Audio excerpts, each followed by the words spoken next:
अभ्यास का महत्व। प्राचीन समय में विद्यार्थी गुरुकुल में रहकर ही पढ़ा करते थे।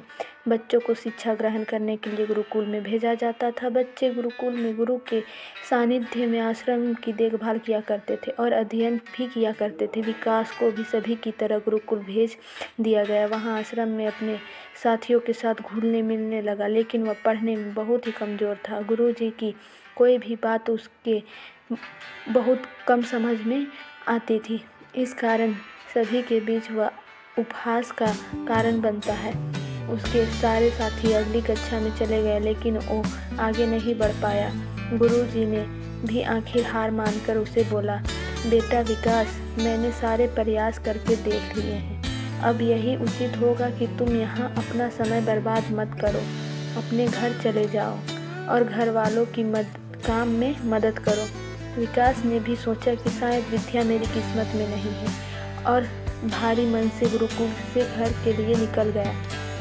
दोपहर का समय था। रास्ते में उसे प्यास लगने लगी। इधर उधर देखने पर उसने पाया कि थोड़ी दूर पर एक ही कुछ महिलाएं कुएं से पानी भर रही थी।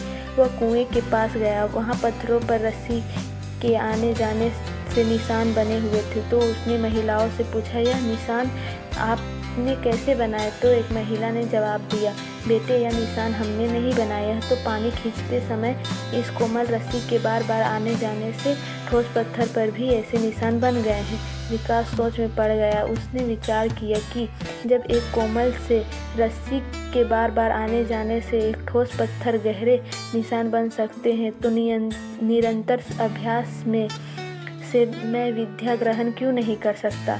वरदराज ढेर सारे उत्साह के साथ वापस गुरुकुल आया और अथक कड़ी मेहनत की। गुरुजी ने भी खुश होकर भरपूर सहयोग किया।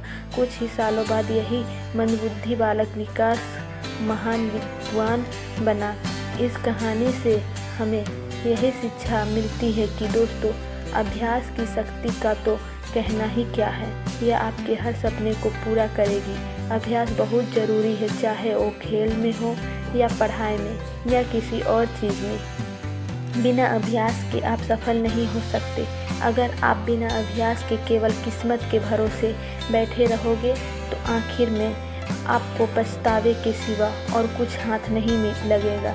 इसलिए अभ्यास के साथ धैर्य, परिश्रम और लगन रखकर आप अपनी मंजिल को पाने के लिए जुट जाएं।